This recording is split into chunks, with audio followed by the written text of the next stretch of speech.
The Raven, Edgar Allan Poe's complete poetical works, read by an imaginary story.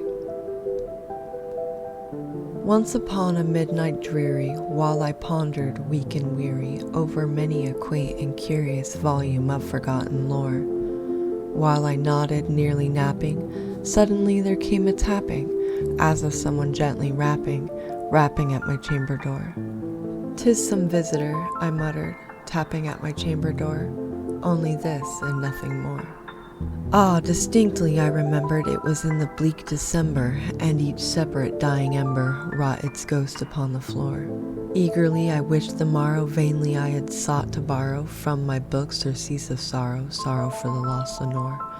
And the silken, sad, uncertain rustling of each purple curtain thrilled me, filled me with fantastic terrors never felt before, so that now, to still the beating of my heart, I stood repeating, "'Tis some visitor entreating entrance on my chamber door, some late visitor entreating entrance on my chamber door.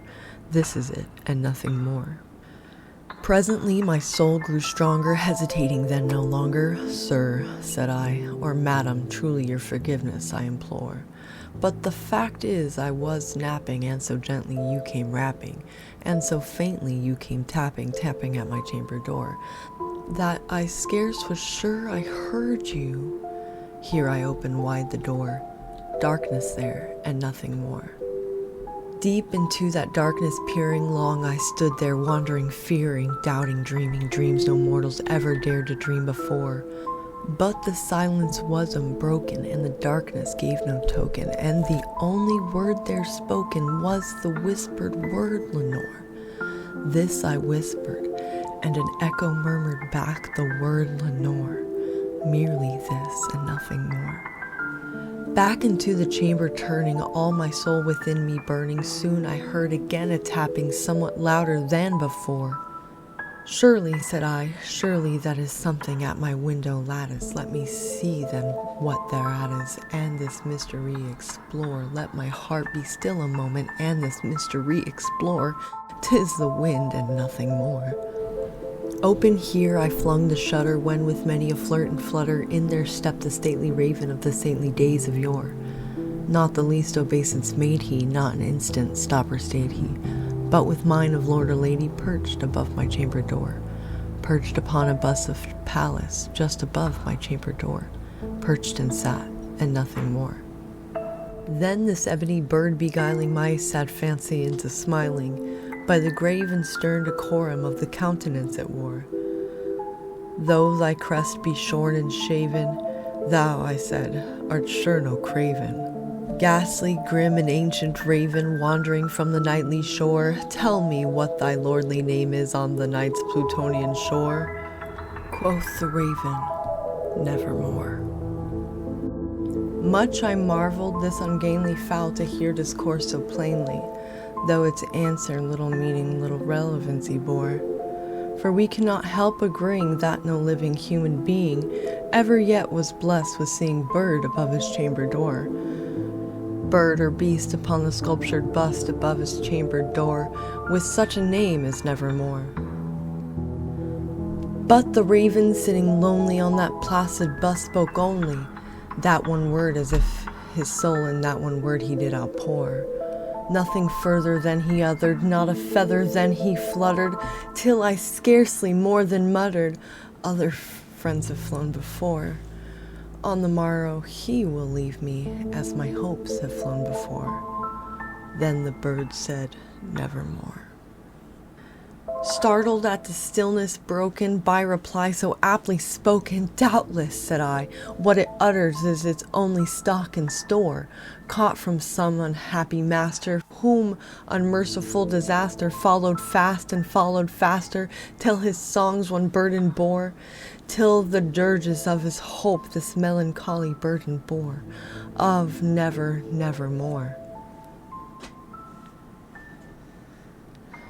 But the raven, still beguiling all my sad soul into smiling, straight I wheeled a cushioned seat in front of the bird and bust and door. Then upon the velvet sinking, I betook myself to linking fancy unto fancy, thinking what this ominous bird of yore, what this grim, ungainly, ghastly, gaunt, and ominous bird of yore meant in croaking nevermore. This I sat engaged in guessing, but no syllable expressing, to the fowl whose fiery eyes now burned into my bosom's core. This and more I sat divining, with my head at ease reclining on the cushion's velvet lining that the lamplight gloated o'er, but whose velvet violet lining with the lamplight gloated o'er, she shall press, nevermore. Then methought the air grew denser, perfumed by an unseen censer, swung by seraphim whose footfalls tinkled on the tufted floor. Wretch, I cried, thy God hath lent thee, by these angels he hath sent thee, respite and nepenthe from thy memories of Lenore. Quaff, oh quaff this nepenthe, and forget this lost Lenore. Quoth the raven, nevermore.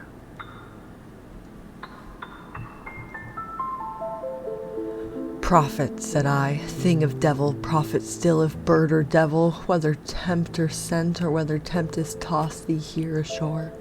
Desolate yet all undaunted on this desert land enchanted, on this home of horror haunted, tell me truly, I implore, is there balm in Gilead? Tell me, I implore. Quoth the raven, nevermore.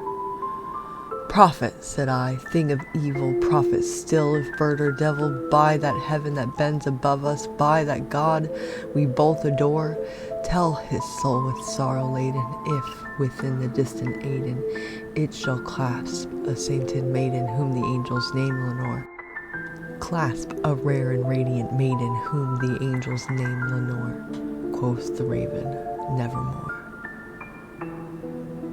Be that word our sign of parting, bird or fiend, I shrieked, upstarting. Get thee back into the tempest of the night's Plutonian shore. Leave no black plume as a token of that lie thy soul hath spoken. Leave my loneliness unbroken. Quit the bust above my door. Take thy beak from out my heart, and take thy form from off my door. Quoth the raven, nevermore. And the raven, never flitting, still is sitting on the pallid bust of Pallas just above my chamber door. And his eyes have all the seeming of a demon's that is dreaming, and the lamplight o'er him streaming throws his shadow on the floor. And my soul from out that shadow that lies floating on the floor shall be lifted nevermore.